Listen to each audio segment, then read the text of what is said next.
Hey guys, good morning. It's Marion from Attire Beyond. We are a new and pre-loved clothing and knickknack gift type store, and we are in Highland, New York. And I am reading Anyone Can Live a Happier Life, and we are on Focus and Faith. What if you knew for sure anything that you focus on will multiply and expand? Would you start focusing on positive things? Would you realize focusing on negative things brings you more negativity? Focusing on accomplishments, good health, happiness, and abundance has changed my life so much, and if I can do it, anyone can. I would like to share with you a very important subject to me: focus. Since I started writing this book, I had to change the title of this chapter to Focus and Faith, because I believe with God all things are possible, including writing this book. Wow, this is even heavy for me. So, although this may seem very reaction-oriented, it is also faith-based. I realized through all my focus, manifestation, and thoughts, I always kept faith and belief, and that has truly brought on changes. I am sure at least some of you have heard the saying, whatever you focus on is what you get, or whatever you focus on expands. There has never been a statement that rings so true. When I am focused, I can have whatever I want, whatever I desire in life, for the most part. When I lose focus, that is when things go wrong or procrastination sneaks in, or I travel off course. Now that I am thinking about it from a different mindset, when I lose focus, perhaps I allow the ego to sneak in. Oh, that ego. How can I stay focused if I am worried about what others think and care about? I am leading you right into a quick exercise just so you understand how I learned to stay focused. I will not ask you to think about negative often, but it is necessary for this exercise. See, now I wouldn't agree with that now, so I don't know if I want to put the negative out there. But I will. I'll read it and see what it says. Reflection section. Just for a moment. No, I don't want to bring you to sad or upsetting times. So I'm just going to skip that one little part and start from, unless it's something that you want, then let me know. Let me know in the comments, and I will do a separate video just with that, or direct message me. So I'm going to start down below. Are you smiling? I'm sure you are. Again, a quick shift in mood. I am smiling just thinking about you thinking about something good. It makes me happy. Go figure. No one ever accused me of being normal. No one has ever accused me of being normal. Everyone says, you're so weird. Not everyone. You know, my closest friends. You're so weird. And my mother used to say, you're so odd, Marion. But in a mean way. But that was my mom. So I'm weird, I'm odd. Whatever. Okay. Why is it we do not use these techniques to shift our moods? I am here to tell you, it is time to learn these simple techniques to change your mindset and possibly change your life. The one thing I do that has been a blessing to me over and over again is very similar. I have a few different types of good anchors. When I say anchor, I mean every time I think of a certain situation, person, or thing, it brings an emotion to my heart, my mind and heart. I have a couple of them, and when I am feeling down, I simply close my eyes for a quick few seconds, picture it, and I shift from a horrible place to a bright, sunny place within myself. It is that easy. Let me give you an example.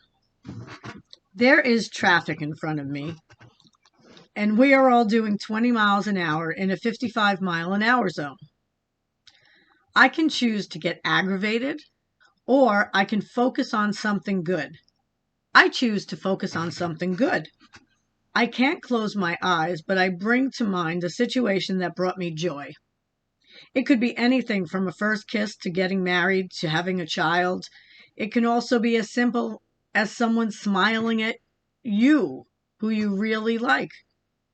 Just focus on that thought and you will see how quickly the agitation settles. Isn't it time we live a calmer, more peaceful life? Now, I said that 7 years ago, 8 years ago, but now I'm really saying it. As a matter of fact, I'll say it again. Isn't it time we live a calmer, more peaceful life? So how come I don't use it for every situation all the time? I'm human. However, it is a wonderful tool I have been blessed knowing about for years. Here's my question to you. What can be empowering, happy, fulfilling? What can be an empowering, happy, fulfilling anchor for you? Something that when you think about it will make you smile. Do you have one or many? Here is how to find it. And if you do have one or any and you can share it in the comments. I'd love to hear it. My anchors, not that you care, no, but I'm just kidding. Just to give you an idea, I have one anchor that's kind of like a beach scene. And then I have another one that's a forest. And we know I'm weird. I've said it before, just before. It has cute little sparkling fairies and things in it. Okay, I'm going to stop. You don't need to know that much about me. Just kidding. Okay. Write down a few of the happiest times in your life. Write down what brings you joy. Here is one of mine and some other ideas. Oh, yeah. I don't think I mentioned this one. When I married the first time, my focus and dream was to be Cinderella for the day. As I was walking into the church, a friend's little girl said, "Mommy, look at the fairy princess." Needless to say, I was filled with joy. I still can remember that vividly, and it brings a smile to my face no matter how many times it comes to mind. It does. It still brings a smile to my face. That's not what I focus on now when I focus on a good, feeling, but it will still bring a smile to my face because I felt like everything that I wanted to create in that manner just came true. By focusing on the good experience and bringing the positive feelings back, it automatically anchors that feeling, bringing me almost the same joy. I still think of how wonderful that day felt. It was my dream come true. Cinderella. It was my party. I had waited for years, and I still mark it as one of the most memorable days of my life. I do. I still mark it as that. I have nothing to say about that wonderful day. For some who gave birth, I hear seeing your child for the first time was your most joyful experience. For others, it may be your 25th anniversary to the man or woman you are totally in love with. And let me say man to man, woman to woman, that you're totally in love with. The best one I hear from little boys is when making their first home run, goal, or touchdown. From little girls, I hear things from going to the American Girl doll store in Manhattan to kissing a boy.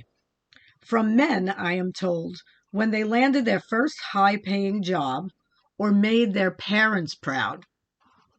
From women, besides the birth of a child, it was either their wedding day or an experience with their parents as a child,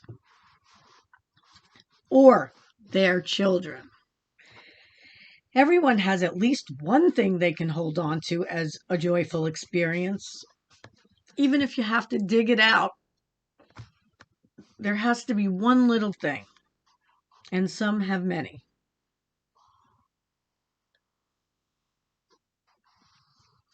Sorry, guys, sorry.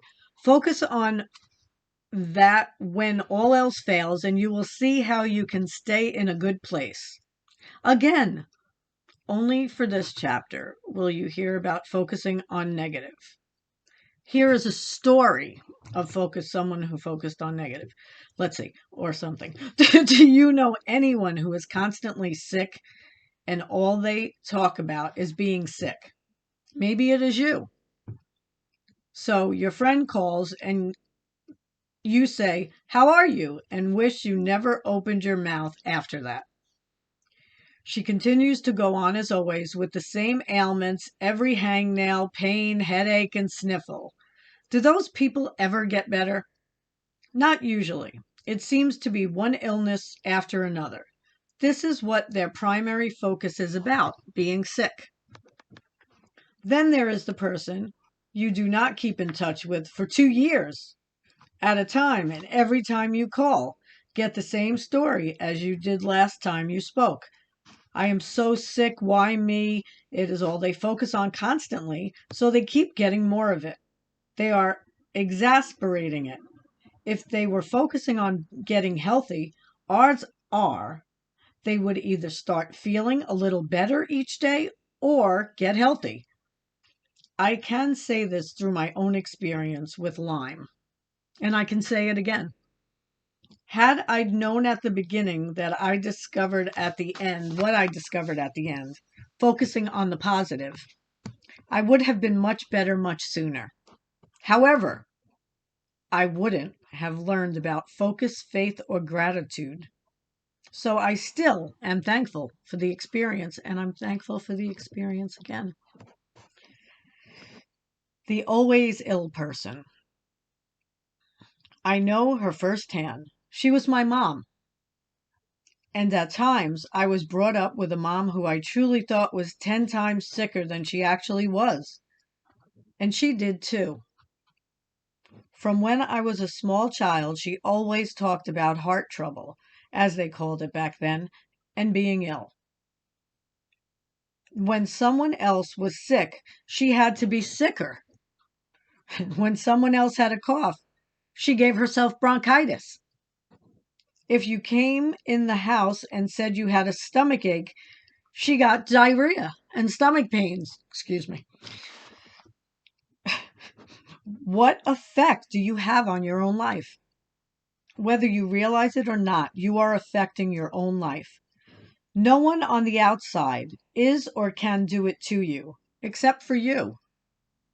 Each day, we do and say things we are not even aware of.